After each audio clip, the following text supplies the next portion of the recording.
Hello guys! Hello Taurus! Welcome dito sa aking channel. Kapalaran 888, welcome. Alamin natin Taurus kung anong messages, vibration, gabay, energy para sa inyong lahat. Okay? So this is general reading, so I hope na makuha natin kung ano yung energy na para sa atin. Okay, Taurus. Okay, the clock tower. Bakit lumabas yung clock tower mo? It's number 10. 1 plus 9 is 10. Okay. So, dito sa first card mo, sinasabi ng baraha sa'yo na posibleng may Taurus dito na masyado na siyang na-stress. Masyado siyang pressure. Parang ganun. Pressured siya eh. Diba? Paki-comment nga sa comment section kasi pwedeng may mga Taurus ditong nag-apply ng trabaho tapos hindi nakakahanap ng trabaho, gustong mabuntis, hindi mabuntis-buntis, parang gano'n, medyo nagkakaedad na siya. So, ingat-ingat kayo kasi yung clock tower na to, it's, pressure. Pressure yung energy niya. Masyadong nag-aalala, masyadong nagpapanik, masyadong na-stress, may hindi makatulog sa gabi dahil sa sobrang pag-iisip. Pinipressure ka ba ng asawa mo, ng girlfriend, boyfriend, ng magulang? Okay. Okay, manifestation. Wow. Okay, Taurus. First card mo dito, clock tower. Second card natin is manifestation. Manifestation card, sinasabi na kailangan mong maging honest sa kung ano yung gusto mo. Okay, kung ano yung gusto mong ma-manifest. So, kung may mga gusto ka daw na mangyari sa buhay mo, isulat mo yan. Paulit-ulit mong isulat yan kasi yung pagsusulat ng mga gusto natin parang mas maganda pa dyan, basahin mo siya ng malakas pa, di ba, parang ganun. So, maging klaro ka, dapat hindi pa bago-bago yung takbo ng isip mo, yung decision making mo, kung ano talaga yung gusto mo, yun. Okay, so this week binibigyan ka ng pagkakataon ng universe na makapag-manifest, makapag-wish, okay? Basta believe in magic, believe in yourself.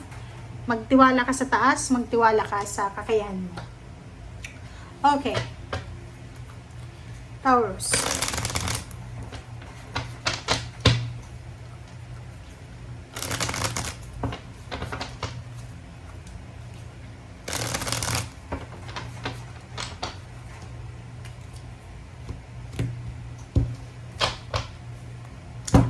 Okay. First two cards natin is Knight of Wands and Nine of Pentacles. So, Taurus, dito sa two cards na to, sinasabi ng baraha sa'yo na isang good news, isang balita, isang communication ang posibleng darating sa'yo. And yung communication na to ay pwedeng siya yung katuparan ng pangarap mo financial. So, pwedeng siya, good news about money, it's either investment, it's either promotion, job offer, business opening, parang ganun. Basta, ikaw na yung nakakaalam niyan eh. Ano ba yung wini-wish mo na or pinagpipray mo na financial? Pwedeng trabaho to. Kung matagal ka ng unemployed, nag-a-apply ka ng trabaho. So, this week, pwedeng makatanggap ka ng message, ng call, ng chat, ng email, na pwede ka na makapagsimula after a week. Okay? Okay, next card natin is Queen of Swords and then Ten of Pentacles. So, nakikita ko sir dito, yung direction mo talaga, Taurus, is papunta na doon sa financial success. So, sinasabi ng baraha na kung ano man ang balitang ito na darating sa'yo sa linggong ito, ay ang balitang ito ay magdadala sa'yo ng sobrang blessing, sobrang success, sobrang biyaya siya. So, ang balitang ito ay makakatulong sa'yo para makaalis ka na sa kung ano man problema na yan, kung ano man yan na financial problems na pinagdadaanan mo. Okay? Okay, so these two cards, sinasabi naman dito na aside from money, diba? Ang galing naman na ito, 99. Nine of Pentacles and Nine of Cups, Taurus. So, yun, makakatanggap ka talaga ng balita, hindi lang tungkol sa pera, hindi lang sa ina-applyan mong trabaho, hindi lang sa contract signing, kundi sa relationship. So, parang ang balitang ito na matatanggap mo ay hindi lang ikaw yung magiging masaya. Buong pamilya magiging masaya, buong pamilya magse-celebrate dahil sa blessings na meron ka or dahil sa blessings na parating.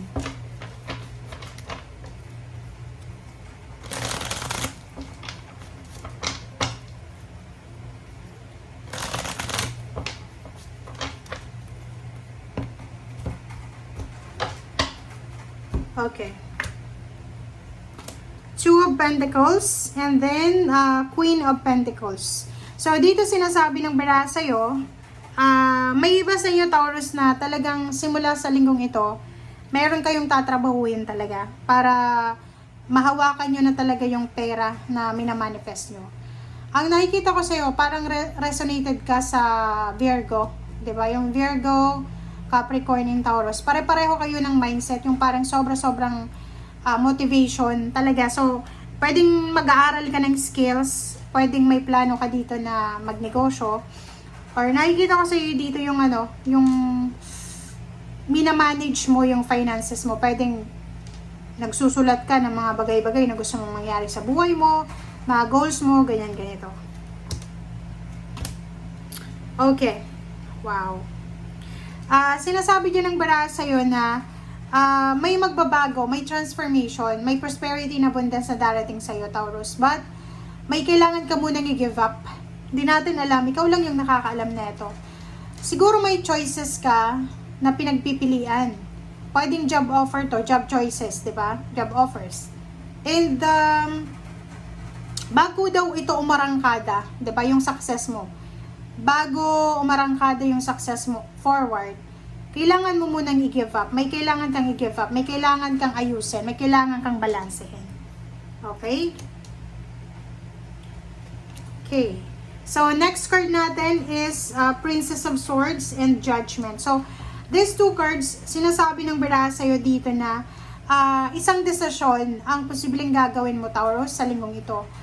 Pwedeng makakapag-desisyon ka na umalis ng bansang Pilipinas, or ng probinsya kung nasa probinsya ka, or kung nasan ka mang lupalop ng mundo, sinasabi ng barahan na makakapag-desisyon ka, talagang gagawa ka ng desisyon sa linggong ito para maayos yung takbo ng buhay financial mo. Okay?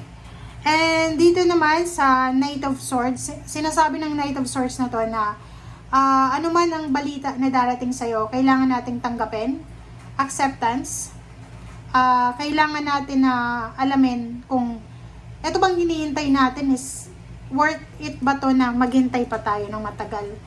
Siguro marami kang options, maraming choices ka na pinagpipilian, lalo na sa trabaho or sa business or sa financial, pero hindi ka makapag-desisyon kasi may hinihintay ka eh. So dito sinasabi na wag kang maghihintay kung alam mo na useless na yung paghihintay, diba? Sayang yung oras. So yun guys ang sinasabi ng baraha. Maraming salamat and see you again. Bye!